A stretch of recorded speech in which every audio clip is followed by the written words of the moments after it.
Hello, friends. It's time for another episode from Bad Pets, Hall of Shame. Today we're going to read about some destructive raccoons, a hippo, and a couple of llamas. The first one's called Home Dog, Da Nails, Squeaky Feets, and Two Toes Todd. Four masked bandits broke into an art gallery and caused havoc before police nabbed them. The Artful Dodgers had been raiding the Inscapes Gallery in Newport, Oregon, after closing time for several nights in 2015. The raccoons, who lived in the hills behind the gallery, were too small and sneaky to set off the burglary alarm. Owner Chris Thorpe told Portland TV station KPTV that the raccoons had been a problem for a long time. They would climb the exterior stairs to the top of the building and enter through a roof vent that led to a crawl space in the gallery. Once inside, they turned paintings on the wall cockeyed and knocked over artwork. After the vent was sealed, the invaders gained entry through another vent until that one was closed off too. What no one realized at the time was that the four critters were already in the crawl space when the owners sealed the second vent, so they became trapped in the gallery. Rather than worry about how they were going to escape, the raccoons continued to vandalize the place, but they slipped up when a passerby spotted the four rascals in the front window and called the cops shortly after midnight.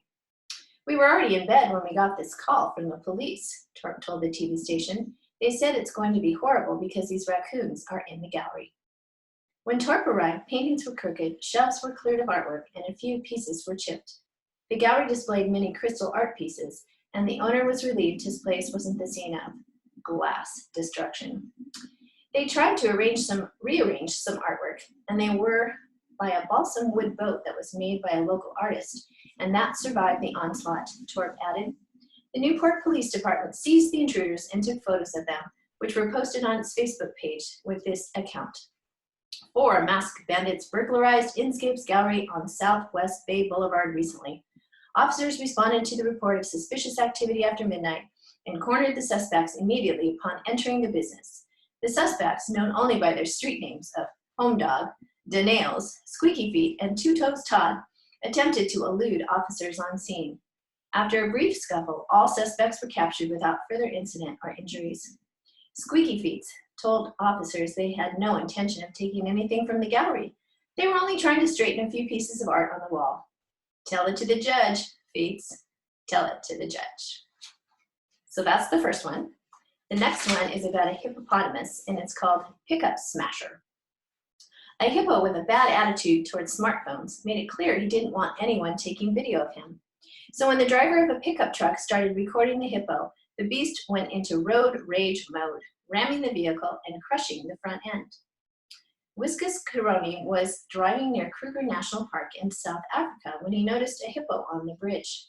"There were people walking around in the nearby vicinity, so I automatically assumed this hippo was used to humans," he told latestsightings.com, a website that chronicles encounters with wild animals. "I was quite fascinated by this, so I took out my phone to start filming."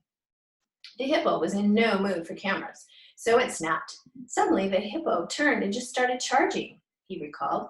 "This was terrifying for me because I realized I had nowhere to go and no time to do it." Hippos may not look like it, but they are among the most dangerous and aggressive mammals on Earth, and known to kill people if provoked or threatened. In addition to having massive teeth up to 20 inches long, they can run 14 miles an hour on land. This particular hippo had plenty of big teeth and could run fast. He charged directly at the man, who was frozen in fear inside his pickup. I braced myself as I realized he wasn't going to stop. He hit the pickup head on and then tried biting it. I guess after that he decided he'd won because he just turned around and left. The man felt lucky that head-to-head encounter wasn't worse. Beside me was a 50-meter drop, so had he hit me on the side, I have no doubt the car would have rolled down the embankment. Even though there was damage done to the hood of my vehicle and the door couldn't open, I'm grateful there were no serious injuries at the end of the day. It was nice of the victim not to be too hypocritical. Get it? The last one for today is about some llamas. And I'm not sure if I'm pronouncing the name right, but I'm going to guess Kanita and Lainey. It was llama drama, a llama palooza, a llama mamma mia. Whatever people on social media, on cable news, and in the newspapers called it, Kanita and Laney created a brief nationwide sensation when they ran amok in a suburb of Phoenix, Arizona in 2015. TV crews on the ground and in the air broadcast live the two llamas' wild dash for freedom. Like juking and jiving basketball players, the two dodged handlers, cops, passersby, and lasso-flinging pursuers trying to catch them. The dynamic duo stopped traffic on busy streets, startled shoppers and residents on sidewalks, and captured the attention of the internet. It wasn't supposed to happen that way. Bob Bullis and his wife, Karen Friend, who owned 9 pet llamas, were bringing 3 of the animals, Canita, Laney, and Alejandro, to the Carillons, an assisted living facility in the retirement community of Sun City for residents to see and pet as a form of therapy. The normally mild-mannered animals became spooked when the door to the trailer transporting them unexpectedly opened before it came to a stop in front of the home. The 3 llamas bolted out of the transport, and the chase was on. Alejandro gave up right away while his rebellious comrades performed their own version of The Great Escape. It turned into quite a spectacle, watched live by millions of people streaming the escapade on Twitter, Facebook, and local and national news feeds.